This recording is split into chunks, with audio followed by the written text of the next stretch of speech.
Right, so I'm too lazy to edit, so 2015 is not going to be about me editing at all. Uh, Maybe at some point, because I can't imagine that I'll go another year as bad as I want to edit videos now and not edit videos. But at least for now, it's just me talking. And, you know, if you want to listen to that, then that's awesome. If you don't want to listen to that, well, go somewhere else and watch edited videos. I don't know. Uh, I want to do my top 10 uh, comic series, I guess, that I read this year, because I don't want to do any real minis or anything like that. Although there are a couple of minis in this group uh, that I read. But anyway, started off with number 10 is Bodies. This series is still going on. It has been absolutely amazing. Uh, this is issue 5 of 8. Uh, I believe this series ends in March. So sometime along like June, July, Vertigo should put out a trade on this. This series has been amazing. Uh, I I beg you to find anybody that reads this series that doesn't think it's been great, because um, everything about this has been great. Cy Spencer's story on this has been great. Tula Latte's art on the futuristic stuff of this has been amazing. Uh, Number 9 is Outcast. Uh, this is a series that I think is going to just explode in 2015. Um, I hope it does anyway. Uh, I loved 2014 on Outcast, and 2015, I can only imagine it's going to get one step better. Um, you know, Kirkman does really good stories that are really, really long arcs, it seems like.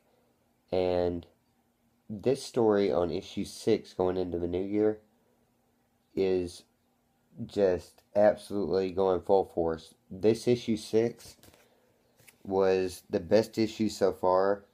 I mean, but every issue has been great. At number 8, I want to put Red Lanterns, because I think that Guy Gardner this year, being a Red Lantern, has been awesome. I know this series is about to end, and I've only got one comment to say to DC. Red Lantern is one of your best books, and I don't understand why it is that you want to end this. But Guy Gardner in this story, being a Red Lantern, has been awesome. His fight back and forth with Atrocitus has just been one of the best things that has gone on in the Lantern universe in forever. And I'm pretty sure that you'll just do Convergence, and then you'll throw Guy Gardner back into doing the, you know, Justice League United. Anyway, number 7, Coffin Hill. This book had a really long arc on that Dark Endeavor, but it has been crazy good. One of my favorite books I read this year, something that every month I look forward to, and what's going to happen next. I'm sitting here right now wondering what it is that's going to happen next in Coffin Hill. And yeah, Coffin Hill, if you're not reading it, go out and read it. I mean, there's a couple of trades. I'm pretty sure that this right here is the end of the second trade. So go out and check Coffin Hill out. I've really enjoyed it myself. Next is X. Nobody reads this from Dark Horse. It's one of the best superhero comics that I read. It's on issue like 20. What is this? This issue 11. But issue 20, issue 21 is going into a story arc which is going to cross Captain Midnight and X, and I can't wait for that.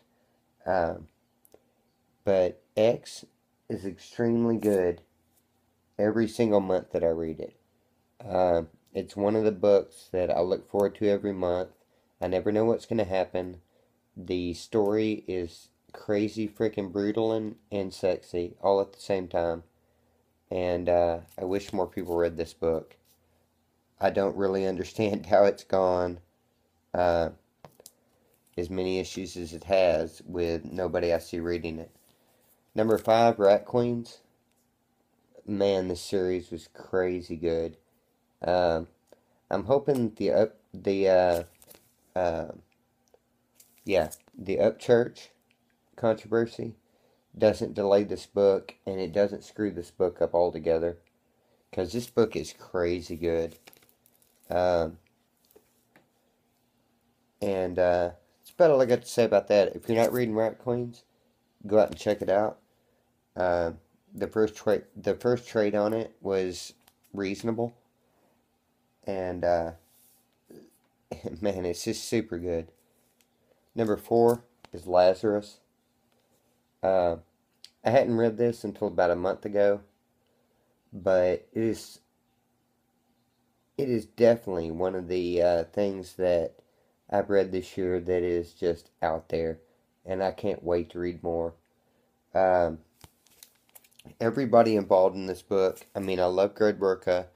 Um, Lark's art on this is awesome. Uh, just everything about this book is amazing. And if you're not reading Lazarus, definitely go out and do yourself a favor and pick up Lazarus, because it is one of the best books that came out this year.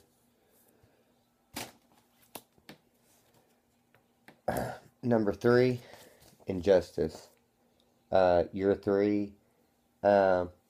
Injustice has started coming out twice a month, and it's been really just on top of each other and top of each other, which I have loved.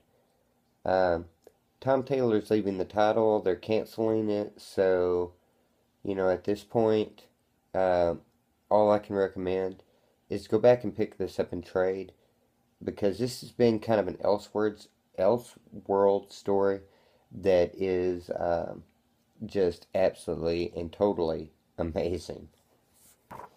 I mean, each season of that, each year of that, had its own thing. The first year was basically Batman and Superman having it out.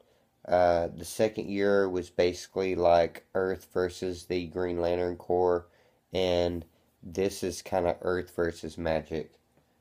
Just great. Number 2, Red Sonja. Gail Simone, Red Sonja, is freaking phenomenal. If you're not reading Red Sonja, what's wrong with you? Because it is just amazing. The first,